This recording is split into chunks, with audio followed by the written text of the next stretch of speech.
نماز کے دوران جماعی آئے تو کیا کرنا چاہیے؟ تو نماز میں جان بوجھ کر جماعی لینا مکروہ تحریمی ہے، اور خود آئے تو حرج نہیں، مگر روکنا بھی مستحب ہے۔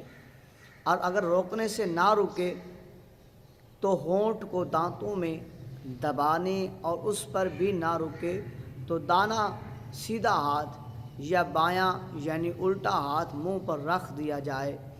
یا آستین سے منہ چھپا لیا جائے۔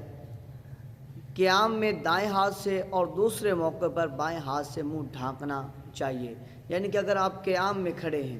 تو جماعی آئی ہے تو پہلا نمبر آپ اسے روکنے کی کوشش کریں، ایسے کر لیں، نہیں ہوا اس کے بعد دایاں ہاتھ آپ کا اوپر ہے، اس سے جو ہے آواز بند کر لیں،